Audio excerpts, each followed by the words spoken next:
It's time now for my big question guest. And oh boy, does this man have a story to tell. Jonathan Robinson was a first-timer, nicked for stealing from his employer and sentenced to 15 months in 2011 in Bedford Prison. After finishing the sentence, he wrote a book about his experiences entitled In It, and has continually spoken of the need to rehabilitate prisoners by preparing them to return to society. He has since written a follow-up book, and it's called On It. Jonathan repeatedly shows remorse for his crimes and declares that he deserved a longer sentence. Now a free man, he is on a mission to change the system that incarcerated him. Jonathan believes that we run the worst prison service in Europe, and he's worried about the education system. Education in jail is non-existent. He is now an independent prison reform campaigner, and he recently said, "It's my belief that many of our jails have within them some people who could become great successes if they were given more leadership, more passion and more encouragement whilst they're being punished." And Jonathan Robinson joins me now. Hi, Jonathan.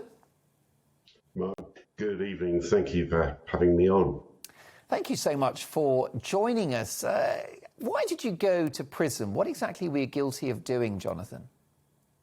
Oh, the most ridiculous behaviour. I was a helicopter pilot who, over a period of years, stole money from my employer, up to a total of about £82,000, and I was sentenced to 15 months imprisonment. And I've never once complained about being sent to prison. I mucked up, that's with a capital M, and deserved what I had coming to me. Having seen the Shawshank Redemption too many times, I was very, very scared and was parachuted into HMP Bedford on July the 25th, 2011. And the night that I arrived, I thought that was it for me. Be of no doubt, I thought it was game over, curtains. And when you say that, what, you thought that your life prospects were over, or did you fear for your life itself? No, for my life itself. I thought that was going to be curtains that night. How wrong I was. You anticipated, Jonathan, you anticipated being murdered in jail? Absolutely. I've seen Shawshank too many times. Within 24 hours, I realised that I'd been parachuted into an institution by my own behaviour, where the inmates were full of potential, but the staff were asleep at the wheel. My first night, I read the induction paperwork, which is the first step to rehabilitate inmates, and it was full of spelling mistakes. The camaraderie amongst inmates was fresh off the pages of Porridge. And on night one, night two, meeting youngsters who would ask me whether this was my first time, and I, probably white as a sheet, said, yes. How about you? Oh, mate, this is my 9th time. Hearing that from a young lad in his early 20s, even then started to make pennies drop, that people had been through the system, it hadn't worked, they've come back, they've been through the system again, it hasn't worked, they've come back. And from the outset of seeing the rehabilitation paperwork full of spelling mistakes to meeting so many people so full, especially the youngsters, so full of promise that the system was doing nothing with, made pennies begin to drop, having been cast in the role of Fletcher, opening my eyes as to what we're not doing with prisoners whilst we've got them in custody. And it's on the record that everyone is saying that our existing system isn't working. We have the highest reoffending rates in Europe. Reoffending costs, I think it's now £18 billion. And with my 17 weeks, I think it was, at HMP Bedford, locking people up 23 hours a day, doing nothing with them, not addressing their individual needs, was very eye-opening. And I'm sure your viewers are going, bloody prisoners, lock them up, chuck away the key. However, once you've been in that system and you've seen the potential within so many of the youngsters, and you've seen the nothingness of rehabilitation within our system, believe you me, is eye-opening. When I was in prison, David Cameron was our Prime Minister, and whilst he was at number 10, he publicly said, in prison, people can't read. They need help. It's common sense. At HMP Bedford, I was trained to teach illiterate prisoners to read because I was allegedly intelligent and literate. And then when I was moved to my open prison, HMP Holsey Bay, at the end of August 2011, various members of staff identified me as being trained to teach inmates to learn to read. Half of them have the reading level of a 11-year-old or less. And I found inmates who were desperate to have their peers teach them to read. This is an open prison with a tennis court and no walls. And I was summoned to the head of education on September the 1st, 2011, who sat me down and said, this scheme was called then Toe by Toe, run by a wonderful charity called the Shannon Trust. It's now called Turning Pages. And he said to me, who told you that you could do toe by toe in this prison? And I told him, those people have no power in this prison. There will be no toe by toe in this prison. So despite having been trained by the system to teach illiterate prisoners to read, I was moved to an open prison and tried desperately to do something productive, constructive, but was told not to by then the head of education of a company that was called A4E, that taxpayers for the southeast of the UK were paying £7.2 million. When my book came out, the then Justice Minister was a chap called Chris Grayling. Remember him? Of course, former Transport Secretary, yeah. He became Transport Secretary after being Minister of Justice. His office requested various meetings, and it was very interesting because I then was a novice ex-prisoner, a novice author, a novice person talking on the telly, and they sat me down and said, Jonathan, why doesn't prison work? And I went through prisoners not being searched, prisoners sitting around doing nothing, the missed opportunities, the badly trained staff. Look at today's report by Charlie Slater on HMP Chelmsford. I say no more. And I went through all my observations, and there were lots of notes being taken. And eventually at the end of that meeting, I said, what are you going to do about one of your private companies that you've employed to educate prisoners? And they said, we cannot comment on a specific incident. So the doors were shut. Many months later, I was at a prison reform do, and Michael Spur, the then head of NOMS, which is now called HMPIS or something, next week it'll be called something else, said it was a huge mistake by A4E. So in some ways, that was quite satisfying that the fuss I had been making got publicly ticked off a mistake. The company then disappeared. Fundamentally, however, and I've been doing, and I must incidentally also say at the top of your program, you said I was a career criminal who'd done many years. I'm not the Godfather. So please, if you see me at a wedding, don't ask me for any favours to organise a liquor licence. And I only did 15 months, which of course makes me... We scratched that from the record. And Jonathan, is the issue in prisons one of policy, or is it a funding issue?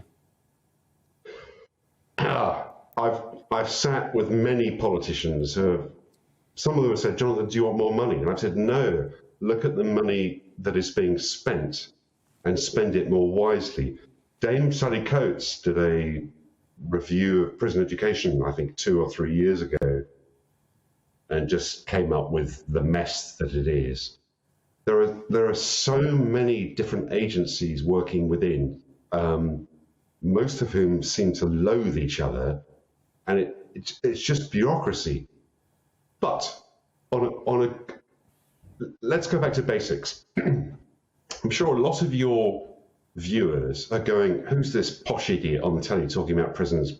Lock them up, throw away the key.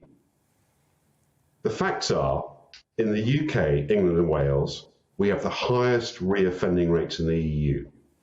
It costs £18 billion. You go down a few levels and look at what we're doing with chaps and chapesses in prison, the square root of that is nothing. And I'm not talking about COVID. You cannot rehabilitate anyone, putting them in a cell, making them watch EastEnders, Corrie, and Emmerdale, whilst they're smoking wacky-backy because no one is being searched, without doing things with them. There's a great, great, great insight and wonderful example of what does work. Google the Clink charity, which are the restaurant people, who grab people, make them work 9 to 5, train them properly in the catering industry, and they run prison restaurants.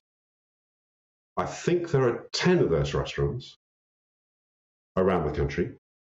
Each one of them is number 1 on TripAdvisor. Even the Daily Mail like them. More importantly, every person who's been through that program, the reoffending rate, I think, is now less than 0.3%, because they get jobs, they're mentored afterwards. We've done with those folk good rehabilitation. It works.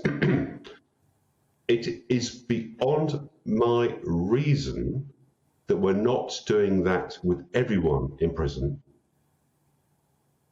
You've got them, train them properly, encourage them, turn their lives around. Putting someone in a cell, doing nothing with them, doesn't work and costs a fortune. Absolutely. Now, Jonathan, once again, I can reiterate that you committed one crime many years ago. You've seen the error of your ways. You had a short stint in prison. Jonathan, how has that experience changed you? When you've had a public school education and you're a helicopter pilot, and you get, by my own behaviour, put into that environment, it makes you think. As I try to write with my feeble pen, I beat myself up a lot with, I'd had many more breaks than young people I met in prison. And so I, if you like, was the worst of the worst. I remember one day in H&P Bedford, talking to a young lad who didn't know how to make his bed. And I taught him how to do hospital corners. That shows you my age. And stripped the bed after I'd showed him how to make hospital calls, and he did them. And I said to him, "My God, those are the best hospital calls I've ever seen." And his face lit up, and it dawned on me that was the first time he'd ever been given any encouragement. I'm not trying to big myself up or anything. I, if you like, was the worst of the worst in that I'd had so many breaks in my life and had mucked up. That's with an N. But I met youngsters with horror stories of their childhoods. When I first started my work on prison reform, Sadiq Khan was then the shadow justice minister. And when I first met him, and he told me he was aware of what I was trying to do, i.e. to do more with folk in prison. And his remit then was, then as shadow justice minister, was to do more to stop young people entering the prison system. And I sort of said, well, that's your job. You're a politician. My job is to do my job. My task is to do more with folk we've got them in jail. And I took him into a London prison, which at the time was, in my view, doing more with folk whilst they had them, to show him what we could be doing. And we saw a course in action where if you started on the Monday, you by Friday had a qualification. And his eyes lit up on that. And I'd like more of that. A few years later, I was in another prison, and they've just been given a hard time by Ofsted for not giving enough prisoners qualifications, because qualifications, work training means, fact, less reoffending. And this particular prison had been given a really hard time for not doing enough with folk whilst they had them. Admittedly, high churn, in, out, in, out. So I got in touch with the education company that was running that system in that prison, and left a phone message, and eventually the chap rang me back, and I said to him, without sounding like Michael Winner, I said, "Do you know who I am?" "No." "Fair enough." So I said to him, I understand you've been hit on lack of doing stuff. Look at this other prison, the stuff they're doing. "Oh, send me an email." So I sent him an email, silent. So there's this apathy within the system. And again, I repeat, I'm sure your viewers are going, bloody prisoners, lock away the key, throw away the key. But the fact is that 99.7% of prisoners will be let out at some point and be your neighbour. Yeah. Why are we not doing more with them whilst we've got them? Because it's proven that if we do more with them, they stop reoffending.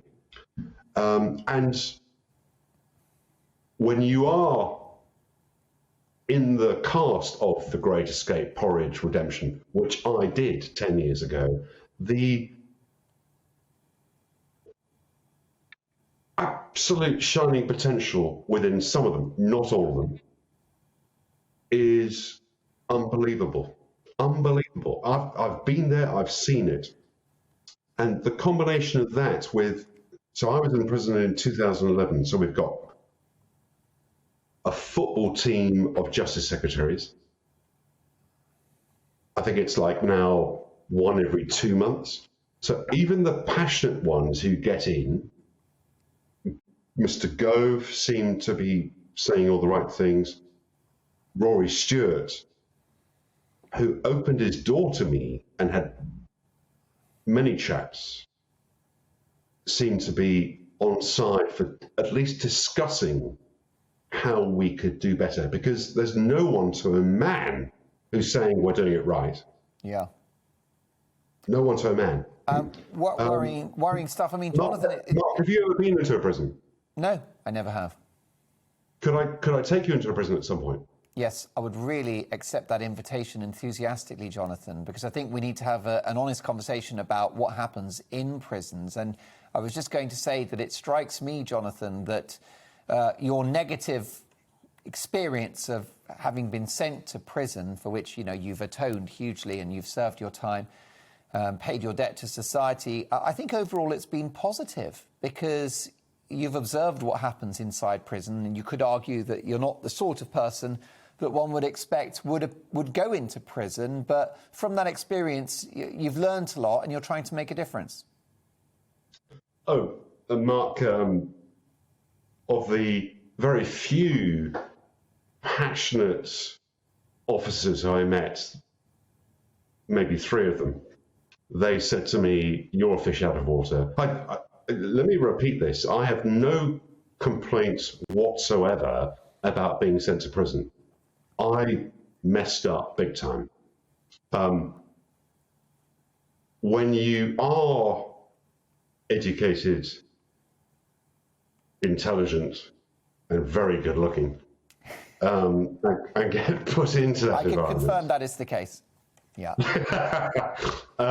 It's eye-opening, and some of the reviews of my book referred to revealing this secretive world. I did an audio interview with a university last week who are doing research into our prisons, and they asked me a question about had I been back to H&P Bedford, and I said yes. I had to do a telly outside and stood outside the walls, and I'd forgotten. Of course, I didn't really see the walls from the inside, but I'd forgotten how big the walls were from the outside. Yeah. You know, Berlin Wall, Trump Wall, God forbid, Afghanistan Wall. Yeah, Great Wall of China. Yeah. Yeah, exactly. And I said to this journalist, without really thinking, the walls are there to keep the public safe for these people in there, but also in some respects to stop us, you journalists, seeing what's not going on inside. In H&P Bedford, 2011, I found a prison officer asleep on duty twice. When I got out and started my work, I learnt during that time that H&P Bedford had the highest suicide rate of any prison in England and Wales in 2011. I've learnt a lot politically since then, and there is this sort of fear of politicians. I guess due to my posh voice, I've wangled my way, bullied my way into Westminster to say, look, the house is on fire, you're spending a fortune, it's not working. Well, Jonathan, I mean, you know, these are such important sentiments. You speak with great authority about it. You've turned your life around. You've written two best-selling books, and I will happily accept your invitation to go into a prison. I think it would be an extraordinary opportunity for me to see what goes on and indeed share that with the viewers of this programme. So I'll connect with you after the show to make that happen. But let me tell our viewers that your fantastic back catalogue of books is available online. Your website is jonathanrobinson.org with all the information about your books and about your life and your career. And you've taken a negative and you've made a positive out of it several-fold. Jonathan Robinson, thank you so much for joining us, and look forward to connecting with you shortly. Fascinating conversation.